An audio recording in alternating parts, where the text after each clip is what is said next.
সাধু নগৰী। এখন হাবিত এটা সিংহ তাৰ চাকৰ শিয়ালৰে সৈতে সুখেৰে বাস কৰি আছিল। দুয়োজনে এদিন চিকাৰ কৰিবলৈ ওলাই যাওঁতে এঠাইত এটা হাতী দেখা পাই শিয়ালে সিংহক ক'লে, মালিক, ইয়াকে বধ কৰক। ইয়াৰ মাংসৰে আমি বছৰটো খাব পাৰিম। ভৃত্যৰ কথামতে সিংহই একে জাপে হাতীক আক্ৰমণ কৰিলে। হাতীও ৰৈ থকা ধৰণৰ নহয়, সিও দাঁতেৰে সিংহক আক্ৰমণ কৰিবলৈ ধৰিলে। হাতীৰ দাঁতৰ আঘাতত সিংহ পলাবলৈ বাধ্য হ'ল। সিংহ শৰীৰৰ বিষৰ যন্ত্ৰণাত দুৰ্বল হৈ পৰিল। চিকাৰ কৰিবলৈও বনলৈ যাব নোৱাৰা হ'ল। প্ৰভুৰ অৱস্থা দেখি ভৃত শিয়ালৰো পেটৰ ভোকত থাকিব নোৱাৰা অৱস্থা। সিংহই ভাল ভাল চিকাৰ কৰি আনি দুয়ো ভালকৈ খাই আনন্দ মনেৰে আছিল। এতিয়া খাবলৈ নেপাই চেহেৰা শুকাই যাবলৈ ধৰিছে। সিংহই আৰু ভোক সহ্য কৰিব নোৱাৰা হৈ শিয়ালক ক'লে, মইনো চিকাৰ কৰিবলৈ কেনেকৈ যাম? সমস্ত শৰীৰ বিষত ফুলি গৈছে। তই ওলাই গৈ যিকোনো এটা জন্তুক মোৰ আগলৈ আনি দে, মই তাকে মাৰি মাংস খাওঁ।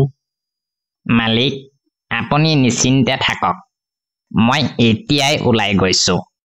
ঘূৰি ফুৰোতে শিয়াল হাবি-বন পাৰ হৈ এখন গাঁৱত সোমালগৈ।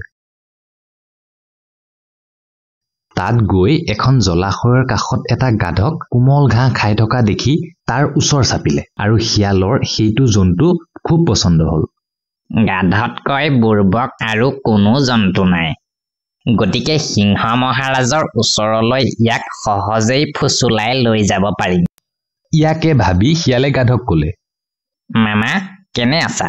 নমস্কাৰ। বহুত দিন তোমাৰ লগত দেখা সাক্ষাৎ হোৱা নাই। তোমাৰ চেহেৰাটো কিয় ইমান বেয়া হৈ গৈছে? ৰোগীয়া যেন লাগিছে দেখোন। ভাগিন, তোমাকনো মোৰ দুখৰ কথা কি কম?